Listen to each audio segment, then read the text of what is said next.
This is all God's doing, man, you can't plan it. But if the devil's in the details, then I'm satanic.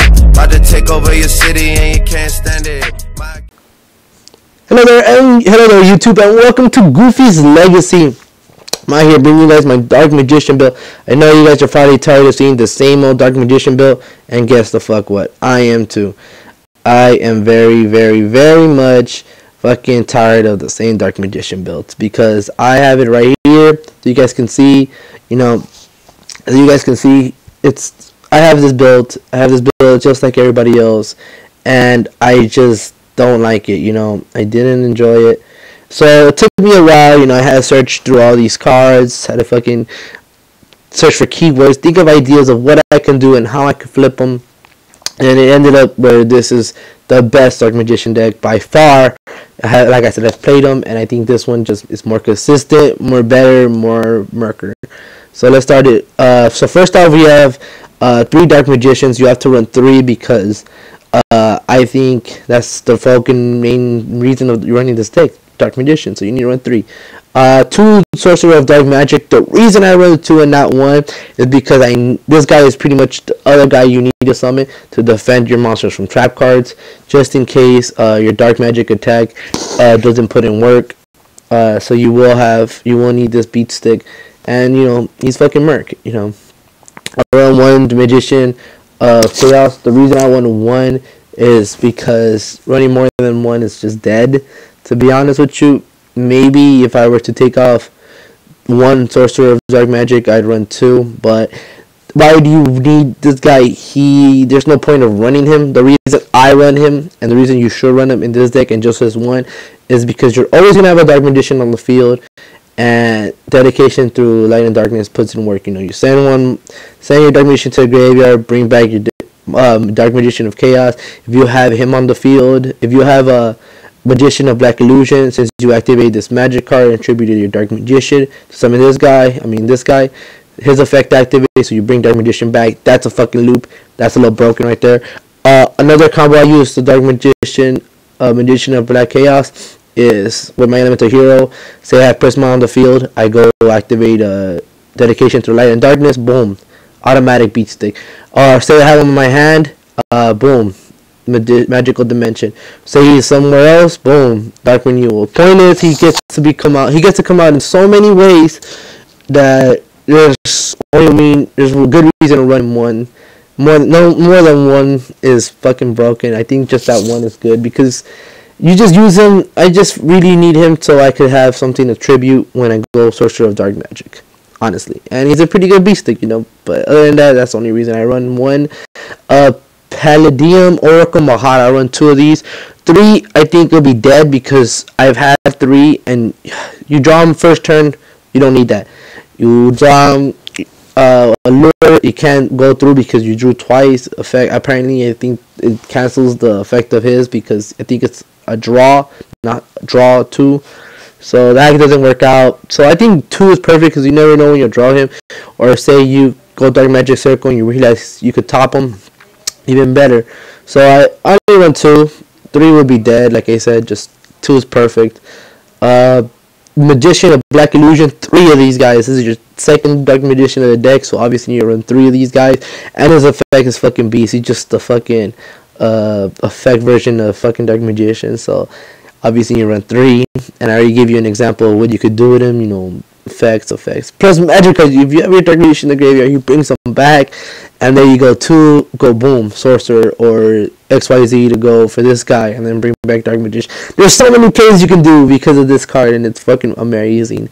Elemental Hero Prisma. I run 1 of these cards. I used to run 2, and a lot of people don't run them unless they're trying to go for like fusions, and they'll run maybe 3. But I think 1 is absolutely perfect, because you just need the 1. The Dark Magician will always be in your hand or in the graveyard, and there's ways to summon them that way. But you will barely have Dark Magician in deck unless it's early in the game, which is why I added an emergency call. So I could add it to my hand, go Dark Magician to a graveyard, or, you know, I just need a Dark Magician, and it's pretty much just 1. You guys do not run 2. Like I said, it'll be dead draw if you have 2, because you don't need that many.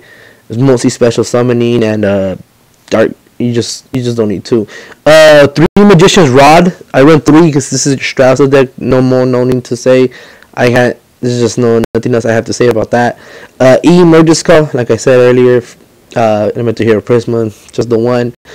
2 Allures. Running 3 is dead because every dark monster in this deck you need. So for you to have 3 will be dead. You'll just be throwing away cards by on purpose. So I think 2 is good. Draws power is great. So 2 is perfect. Maybe 3. I might add 3, but that's only if I take out these guys from my deck, add another one of this guy. There's ways to putting this together, but the way I've seen this build is way better with 2 and just keeping it the way it is. 2 Eye of Timaeus. 2. That's the way to summon your fusions, your Dark Magician fusions. So Eye of Timaeus puts in hella work for that. Dark Magic Attack. Run 2 of these. You don't need 3. 2 to pop backfields, because once you have him and Dark Paladin, there's nothing to be pretty much afraid of from the backfield. Plus, the reason I run 2 of these is because of this Magic Trap card, and you need it to special summon him. There's a lot of ways to utilize that trap card.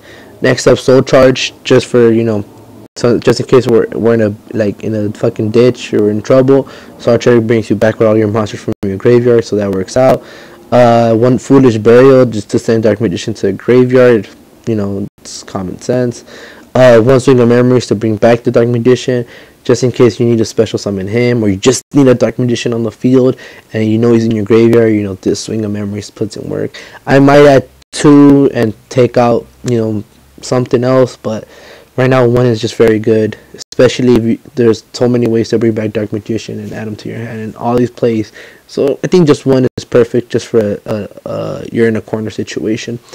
Magical Dimension, I run 2 of these because there's always a spellcaster on the field and there's always a spellcaster in your hand. So trick your opponent, and especially if you have this guy Ebon, you can activate from your hand. Surprise, surprise, motherfucker. Dedication to Light and Darkness, just 1, just because I said you always have a Dark Magician and you just want a special summon something on the spot. Illusion Magic, I run 2 of these because sometimes you just need Dark Magician in your fucking hand. Main reason is because this guy special summons from your hand and graveyard. This guy could special summon from your hand and graveyard, and this card could special summon from your hand. Now this card is fucking amazing. You always want this card in your graveyard and on the field, especially because you have a Dark Magician. Specials remove, special another one, then go for 2 here or 2 this. It's just 3 of these is perfect, and 2 of these just to have them back in your hand and actually use that trap card. It's fucking amazing. 3 Dark Magic Circles. I run 3. There's no other reason to not run 3. You have to run 3, and that's all I have to say about that. 3 Dark Magician Navigation. I used to run 2 in my other build for Dark Magician, but that was because I didn't utilize this card as much as I should have. Now that I realize the potential this card has, I do run 3, especially the way I just explained the way to run it. Like I said, you're always going to have a Dark Magician in your hand, so it works out wonders there. 2 Dark Renewals. I was running 3, but then just to have a spellcaster on the field was just a little bunch of a hassle. And I just feel like 2 is good enough for me for now. Maybe if I take away 1 Magical Dimension and I'll add another Dark Renewal. Other than that, I just don't see the point of it. 2 Eternal Souls. People run 3. I understand why you should run 3. I used to run 3, but I feel like 2 is perfect for this build because there's so many ways to go Dark Magician. There's so many other ways to. There are so many other things to do in this deck. You don't really need this card, and his fucking drawback is fucking horrible. I mean, destroy every card in the fucking field. Fuck you. That hurts. That hurts my soul. That's why you call it Eternal Soul, I guess. But nonetheless, I only run 2. Don't really need more than 2. For the extras, it's up to you guys. But I do recommend these right here. I recommend 1 Amulet Dragon if you want to go beast sticking somebody and you just can't overpower their monster. And other than that, you don't really have to run it. I run it because I always, it's emulate fucking drain. It's fucking merc. Then I run 2 dark paladins. You could run 3. I run 2 preferably. You only have 2 fucking Iatamiases, so that's pretty much the reason I run 2, just in case I summon both of them. The emulate dragon is just a beast stick. It depends on the situation, which is why I have them there. And obviously, you need to run 2 dark Ebon Illusion Magicians. The reason you need to run 2 is because this card works fucking wonders. Bring your Dark Magician to the field. He attacks removed from play. It just puts in work, so much work. And that's pretty much it for the extra deck that that you have to use with this deck. Other than that, at any level 8, rank 8 XYZs, any rank 4s, any rank 3s, any XYZ you guys want to run that feel perfect for you, run them. I preferably run these XYZs because I feel like these situations come up and I feel these would be best for countering. And that's about it. Just run anything you want for your side deck. But you do need your Dark Paladin and your Ebon. Those are the 2 stables for extra that you do need. Everything else is just up to you. And that's pretty much about it. My side deck is just stuff that I was thinking of putting in, thinking of putting out. It's just a bunch of stuff that I'm still tinkering with this. So that's why I didn't want to show you guys the side deck. Side deck, you guys already know what's out there, what meta, what is the meta, what you guys need for the metas to defeat them. So that's pretty much what we should have for side deck. Extra deck, like I said, just those 2 monsters. And the main deck itself just runs fucking amazing. Test it out, you guys. Tell me what you guys think on the comments below. Leave a like on the like button. I'll appreciate it so much. Subscribe will fucking help too, because like I said, this is a weekly thing. I will be posting a new deck every week. And this week is just Dark Magician week. So up here until next week, you guys are going to see a lot of gameplay of Dark Magician, so you guys can get the feel of what I'm running, how I run it, and why this deck is so fucking amazing and why I love it. So nonetheless, thank you guys so much. See you guys next time.